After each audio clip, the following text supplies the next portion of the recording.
এবার থেকে না ইন্ডিভিজুয়াল ডাকই হবে। রাজনৈতিক দলদের আমরা চিনে গেছি, কেউ আর ভরসা রাখছেন না, ঠিক আছে? এবার সব ডাক ইন্ডিভিজুয়াল হবে যতক্ষণ না একটা নতুন দল তৈরি হচ্ছে পশ্চিমবঙ্গে। আর আমরা কারোর উপর ভরসা রাখতে পারছি না, তার কারণই হলো আর পারছি না, দেওয়ালে পিঠটা ঠেকে গেছে। আমরা সিবিআইও নই, আমরা পুলিশও নই, আমরা বিচার ব্যবস্থা সবটা বুঝি না, আমরা আনারি। নিশ্চয়ই তার নিজস্ব একটা প্রসেস আছে, নিজস্ব একটা টাইম আছে, সেই টাইমেই সবটা হবে।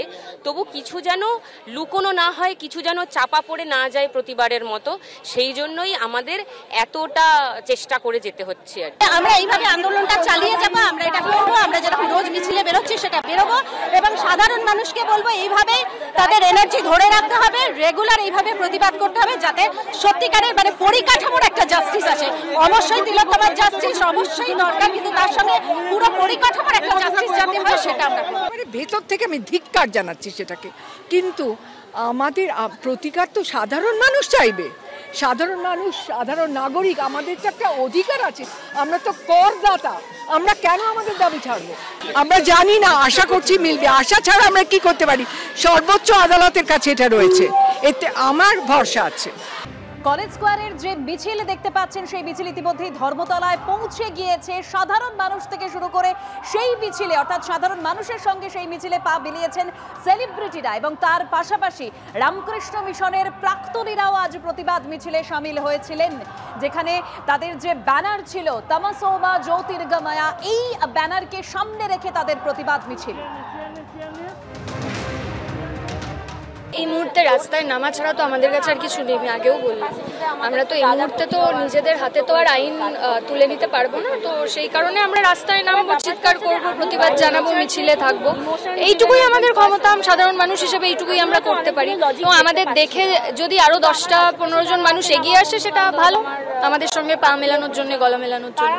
সত্যি কথা বলতে গেলে অত্যন্ত নিরাশাজনক, মানে এতটাই নিরাশাজনক যে কি করে নিরাশাটা প্রকাশ করব সেটাও জানি না। এবং আমার আশেপাশে যারা আছেন, আমার পরিবারের লোকেরা, আমার বন্ধু বান্ধবরা যারা আমার থেকে বয়সে বড়, তারা প্রত্যেকেই তাদের এক্সপিরিয়েন্স থেকে আমাকে বোঝানোর চেষ্টা করছেন নানানভাবে যে দেখ, আমরা কিন্তু এর আগে অনেক আন্দোলন দেখেছি, করেওছি, তুই দেখিসনি, তুই জানিস না, আগেও কিছু হয়নি, এবারও কিছু হবে না, হয়তো হবে না, কিন্তু ওই আর কি, মানে কিছু হবে না বলে বাড়িতে বসে তো থাকতে পারবো না। এটাই দরকার, সাধারণ মানুষের ডাকে যে স্বতঃস্ফূর্তভাবে আমরা রাস্তায় নামছি, যতদিন না বিচার পাচ্ছে তিলোত্তমা ততদিন আমরা রাস্তায় নামতেই থাকবো। সবচেয়ে বড় কথা হচ্ছে সিবিআই উত্তর দিতে হবে আমাদের যে কি হচ্ছে, এনকোয়ারিটা কোথায় দাঁড়িয়ে আছে, প্রশাসনকে উত্তর দিতে হবে। যারা ভাবছেন যে তারা এখনো অবধি রাস্তায় নামেনি, বাড়িই নেই, পরে রাস্তায় থাকবে। বিচার পেতে হবে, তার কারণ কর্তব্যরত অবস্থায় সরকারি হাসপাতালে যদি ডাক্তারের কোনো সুরক্ষা না থাকে, আমার কি সুরক্ষা আছে? আমার কাজের জায়গা আছে, এই ঘটনা আমার সঙ্গে ঘটবে না তার কি গ্যারান্টি আছে?